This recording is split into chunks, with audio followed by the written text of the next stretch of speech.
Bonsoir, Monsieur le Président Shimon Peres. Bonsoir, Monsieur le Président François Hollande. Bonsoir. Je vous remercie beaucoup d'avoir accepté notre interview. C'est une image très forte, une image rare, celle de deux présidents, côte à côte, dont un prix Nobel de la paix. Merci d'avoir accepté d'être ensemble. Est-ce que cela veut dire que c'est une nouvelle lune de miel entre Israël et la France? Monsieur le Président, mon cher ami, ce n'est pas un honeymoon. It's a very long Ce n'est pas une lune de miel, honey. ou alors I remember it for at une lune de least miel 60 years. extrêmement longue, Please don't puisque call it moon, call it le a souvenir en remonte à and I plus de taste it all 60 the ans. time. It was a sweet and fresh, like always. Et ce goût de miel I think all of us reste fall in toujours love aussi sucré with France et aussi frais. Je crois que nous sommes because tous of amoureux the de la height France, of its values, et nous sommes tous the amoureux de la depth of France its history, du fait de la hauteur de ses wisdom of its valeurs, de la politics, profondeur de son and histoire, its tendency to plan. de la fermeté France de is sa the most politique, et à cause forward-looking également nation. de sa From Champs-Élysées longueur de vue et de to planification. the United Europe, from Napoleon, who was the Des first to Champs-Élysées propose to the Jewish people à l'Europe equal rights, unie. Vous savez que c'est to say Napoléon things qui était different like it. le premier à mettre So en the avant reasons l'importance are de strong, l'égalité des profound droits. and promising. Voilà donc autant de raisons Oui, il y a une continuité. pour une amitié Le président Pérez profonde l'a entre évoqué. Lui-même, il était aux côtés du général de Gaulle avec Ben Gourion au début de la Ve République et lorsque l'État d'Israël vivait ses premières années d'indépendance. Il a connu François Mitterrand. Il rappelle que c'est avec François Mitterrand qu'ils avaient évoqué les accords d'Oslo qui ont conduit au prix Nobel de la paix qui a été attribué à Shimon Peres. Et il est aujourd'hui avec moi, ou plutôt je suis avec lui. Donc il y a cette continuité. La France, elle a toujours été une amie d'Israël. Et en même temps, elle a toujours dit ce qui lui paraissait être le bon chemin pour la paix. Car être un ami d'Israël et de dire aussi à son ami la vérité sur ce qui doit être l'aboutissement, c'est-à-dire la paix. Monsieur le Président Hollande, l'accueil a été particulièrement chaleureux en Israël et aussi chez les Palestiniens ce matin. Est-ce que cela réconforte lorsqu'on vient d'une France qui est déboussolée, qui s'interroge, qui se défie? La France, elle doit être consciente de ce qu'elle représente pour le monde. Elle peut avoir ses problèmes, il y a des difficultés économiques, chacun les connaît, il y a des efforts à faire, mais la France, c'est plus qu'un pays, c'est une idée. Et c'est aussi une contribution à la paix. Donc la France, elle est capable d'être l'amie d'Israël et d'être reconnue comme telle, d'aller en territoire palestinien et d'être attendue pour le soutien que mon pays peut porter au processus de négociation qui est en cours. C'est ça la France. Et les Français doivent en être fiers, non pas pour les moments que nous traversons, mais pour ce que la France continue à jouer comme rôle dans le monde. Monsieur le Président Pérez, demain, il va y avoir un hommage aux victimes de la tuerie de Toulouse. Ils sont enterrés à Jérusalem. Est-ce que vous êtes inquiet, vu de Jérusalem, sur l'antisémitisme en France, pour la communauté juive en France? The reception that the president is receiving here is not in Je crois que vain. l'accueil que nous proposons It is ici an au président expression of Hollande appreciation of his courage exprime bien on the most important issues. à quel point nous apprécions son Against courage sur les sujets les plus The visit in difficiles. Toulouse was an expression Et je crois que of understanding ces and attentats identity de with Toulouse the étaient Jewish précisément people against antisemitism. l'expression d'un d'un antisémitisme que nous devons combattre. Le président Hollande a fait ce mois-ci un discours extrêmement fort contre le racisme. Il a également adopté une position très ferme concernant l'Iran, concernant le terrorisme. Il ne s'agit donc pas, au cours de cette visite, simplement d'échanger des politesses. L'amitié entre Israël et la France est une amitié profonde et longue et durable. Il existe encore en France, vous l'avez reconnu. Il y a même des expressions de racisme ces derniers temps contre une de vos ministres. Qui est responsable? Est-ce qu'il y a des gens qui encouragent de tels comportements? Il y a des responsables. Ceux qui se laissent aller à des écarts de langage, ceux qui cherchent toujours un adversaire pour le stigmatiser, ceux qui se méfient de la couleur de la peau ou de l'origine de leurs propres voisins. Toujours des responsables.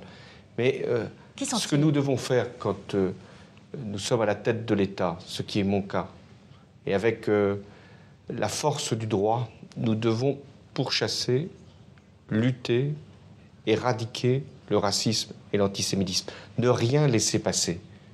On laisse une phrase être prononcée, on laisse un acte être commis, un enfant dans une école parce qu'il est juif être moqué, un arabe parce qu'il est musulman pourrait être mis en cause pour sa religion, et puis après un ministre parce qu'il a, en l'occurrence, elle a une couleur de peau. Donc nous devons être d'une fermeté totale parce que de cette facilité, cet écart de langage, arrive un acte terroriste, celui qui a été commis à Toulouse. Ce n'était pas si loin, c'était il y a à peine 2 ans. Et aucune de ces blessures n'est refermée. Et pour ce qui me concerne, je ne serai jamais en paix, ou plus exactement, je ne laisserai jamais en paix ceux qui se mettent du côté de l'antisémitisme et du racisme. Mais l'antisémitisme, nous avons aussi notre propre histoire. Et j'ai voulu qu'elle puisse être évoquée, après ce qu'avait d'ailleurs déclaré le président Chirac avant moi, et notamment par rapport à la rafle du Veldiv. Donc il faut aussi regarder notre histoire, parce qu'elle a charrié cet antisémitisme, et que nous ne devons pas le laisser ressortir. Le président Pérez l'a évoqué, un sujet vous rapproche aujourd'hui, de manière très claire et très forte, l'Iran. Monsieur le président Hollande, vous avez eu des propos très fermes sur l'Iran. Est-ce que la France a rejoint le camp des faucons? Est-ce que nous n'allons pas nous isoler? Mais qu'est-ce que nous recherchons? Pas simplement la France. Qu'est-ce que la communauté internationale veut? C'est qu'il n'y ait pas de prolifération nucléaire. Est-ce que nous sommes des faucons aujourd'hui en France? Nous sommes le pays qui a posé des exigences et qui a été capable de convaincre tous les partenaires, notamment ce qu'on appelle le groupe des 6, d'avoir cette nécessité de mettre l'Iran devant sa responsabilité. Il n'est pas question que l'Iran puisse accéder à l'arme nucléaire. Que l'Iran veuille disposer de l'énergie nucléaire civile, nous le comprenons parfaitement, c'est son droit, mais que l'Iran puisse avoir les possibilités d'une arme nucléaire, ce serait une menace directe pour la sécurité, pas simplement d'Israël, de la région, mais aussi pour le monde entier. Et donc, il a fallu que nous posions un certain nombre de points d'arrêt. Et ces points d'arrêt ont été retenus par un texte, dans un texte, et maintenant, c'est sur la base de ce texte que les Iraniens doivent se prononcer. Monsieur le président Pérez, vous avez apprécié cette position. Mais néanmoins, on dit qu'un accord arrivera. Vous croyez qu'il y aura un accord? Vous seriez favorable quand même à un accord? Well, let me first of all following the remarks of the president. Tout d'abord, permettez-moi de rebondir sur les remarques du président Hollande. Nous devons nous demander pourquoi l'Iran souhaite un armement nucléaire. L'Iran n'a pas d'ennemis, n'est pas menacé dans sa sécurité. L'Iran dispose de bien assez de pétrole pour couvrir ses besoins énergétiques. Et l'Iran reste un pays pauvre. Pourquoi veulent-ils investir autant d'argent dans ce développement nucléaire? L'Iran construit également des missiles de longue portée. Pourquoi? Autant de questions brûlantes. Or, l'Iran, et en particulier son ancien président, souhaite la mort d'Israël et la mort des États-Unis. Il ne le dit plus aussi clairement, le nouveau président.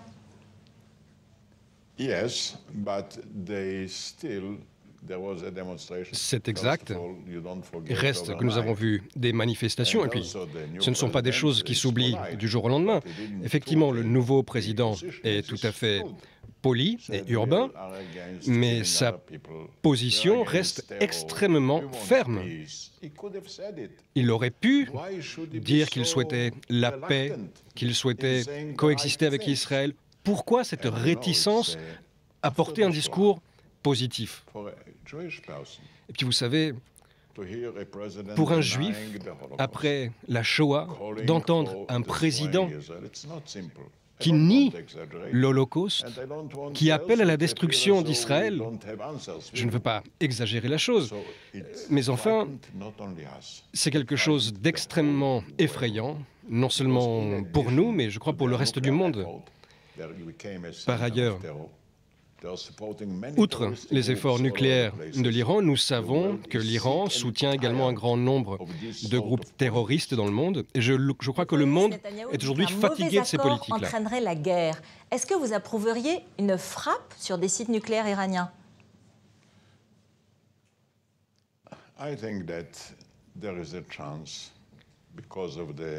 Je crois que, étant donné les sanctions économiques et la pression politique que nous appliquons, il existe encore la possibilité que l'Iran s'épargne à lui-même ces complications inutiles. Non seulement l'Iran a-t-elle cessé ces déclarations très belliqueuses, mais je crois qu'ils ont également renoncé à l'ambition hégémonique sur le Moyen-Orient. Le moment est venu pour l'Iran de changer d'attitude et de reprendre des relations plus normales. Que diriez-vous? Vous êtes opposé? Une frappe à quoi donc? Israélienne contre des installations nucléaires iraniennes.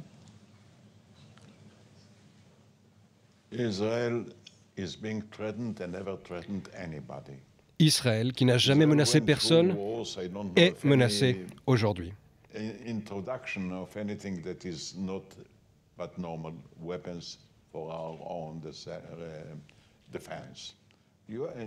Israël ne souhaite que se défendre.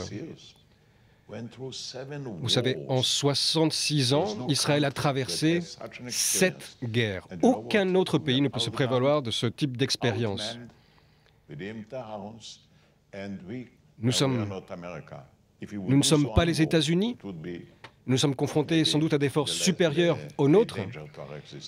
Et si nous venions à perdre une seule guerre, cela menacerait directement notre existence. Mais nous souhaitons la paix, nous recherchons la paix avec les Palestiniens et avec les Iraniens. Nous soutenons les efforts de la communauté internationale pour infléchir la politique iranienne. Nous sommes sérieux sur ces efforts-là. Nous espérons certainement et nous souhaitons que cela puisse se faire sans intervention militaire. Mais il arrive un moment, et voilà pourquoi j'admire la position actuelle de la France, il arrive un moment où il faut être ferme, où on ne peut plus faire demi-tour. À Genève? La solution de la négociation est toujours préférable. Et donc la France, avec ses partenaires, cherche un accord. Pas n'importe quel accord. Nous avons fixé des exigences, empêchant donc l'accès au nucléaire militaire de l'Iran. Si l'Iran accepte ces exigences, et je crois que les sanctions font leur effet, que l'Iran réfléchit, alors il y aura un accord et il sera bon pour l'ensemble de la région, pour Israël, pour l'Iran, qui en finira avec cette situation, et pour le monde entier. Vous avez parlé, Monsieur le Président Hollande, en hébreu aux Israéliens. Je serai toujours votre ami, avez-vous dit. En arabe, aux Palestiniens, ce matin, vive l'amitié franco-palestinienne. C'est un geste qui a été apprécié des deux côtés. Est-ce que cela veut dire que vous dites aux Israéliens ce qu'ils veulent entendre, aux Palestiniens ce qu'ils veulent entendre? Je ne fais pas de l'équilibre. Je n'ai pas de langage. Un langage en Israël, un langage en Palestine. J'essaie d'avoir la même position. Mais si l'on veut que les Israéliens et les Palestiniens trouvent le chemin de la paix, il est bien temps. Ça fait près de 65 ans qu'ils se regardent, se combattent. Donc pour qu'il y ait la paix, il faut qu'il y ait des pays, la France en est un, pas seul, qui puissent dire aux Israéliens ce qui doit être fait comme geste et ce qui doit être également accompli par les Palestiniens pour qu'il puisse y avoir enfin, non pas un accord de plus, mais un accord définitif qui épuise toutes les revendications et qui permette aux deux peuples de vivre dans deux États et avec la sécurité pour chacun. Vous avez demandé ce matin, Monsieur Hollande, l'arrêt total et définitif de la colonisation pour faire aboutir la négociation. Est-ce que vous êtes sur cette ligne, Monsieur le Président Pérez?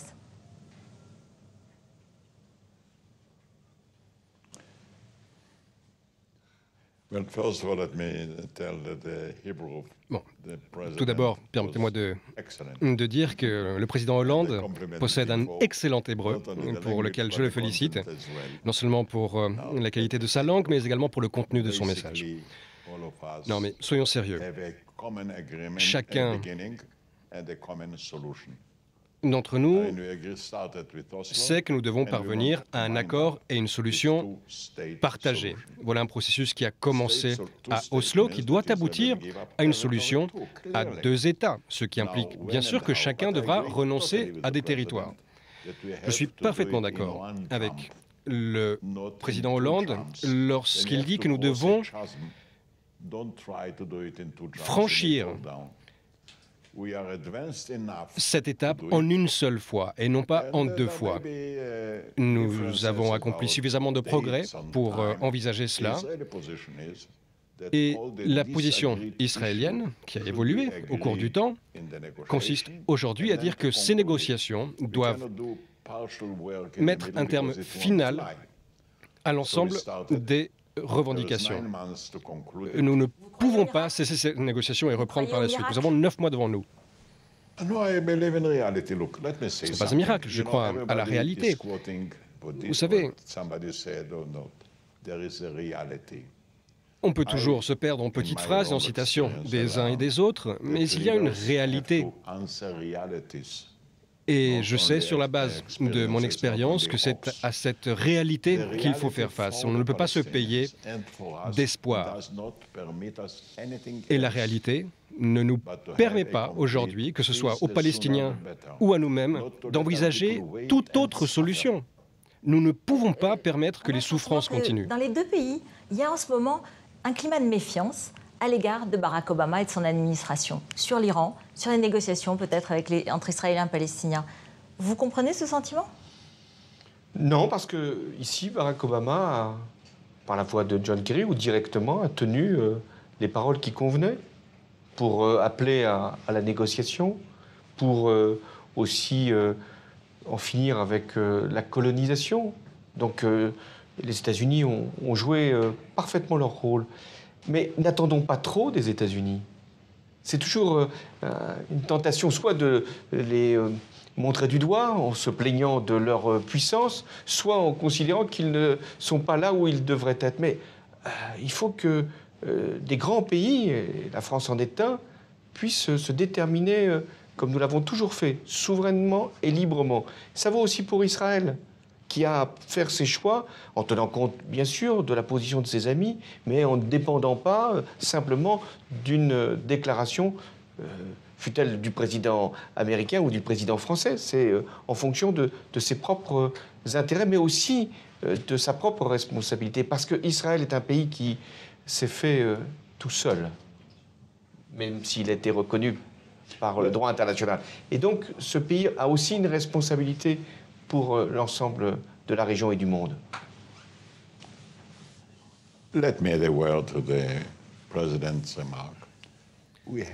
Permettez-moi de rebondir sur ces remarques du président. Nous savons à peu près comment gérer ce problème des colonies. Nous ne sommes pas encore parvenus à un accord parfait, mais nous savons quels principes doivent être appliqués. Et ce principe est le suivant. Les colons se verront offrir le choix, soit de rentrer chez eux,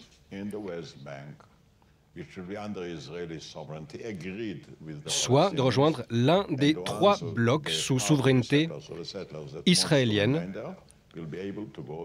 où ils auront l'opportunité de demeurer. Les colons qui souhaiteront rester sur place devront rejoindre l'un de ces 3 blocs de territoire. Il faut encore mener à bien les négociations finales, mais sachez que nous sommes en faveur d'un État palestinien.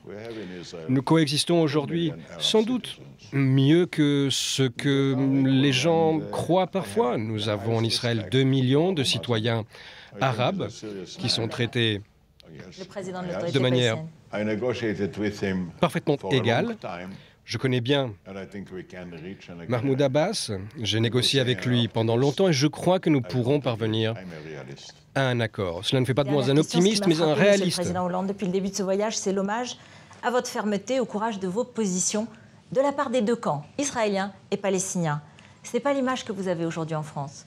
On vous reproche, on s'inquiète d'un manque d'autorité. Est-ce que vous comptez y répondre? Est-ce que vous comptez prendre une initiative là-dessus?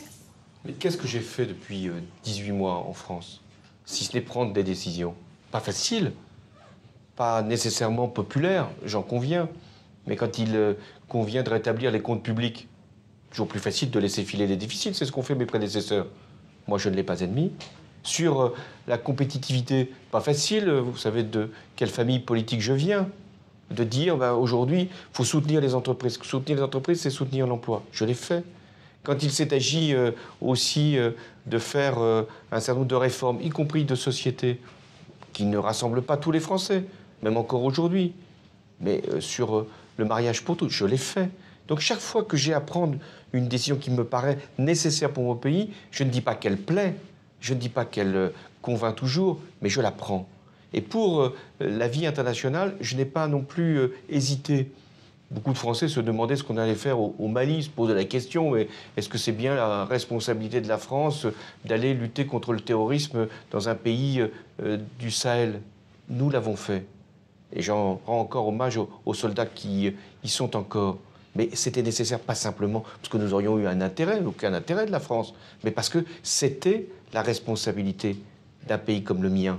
J'ai pris cette décision, elle compte encore aujourd'hui, qui change aussi le rapport que les Africains ont avec la France. Je vais réunir tous les chefs d'État africains à la fin de l'année, au début du mois de décembre. Non pas pour qu'ils nous viennent nous demander un soutien, mais tout simplement pour leur dire c'est à vous d'assurer votre propre sécurité. Et croyez-moi, l'image de la France en Afrique en est radicalement changée. Merci beaucoup, messieurs les deux présidents. Merci de nous avoir accordé cette interview. Merci.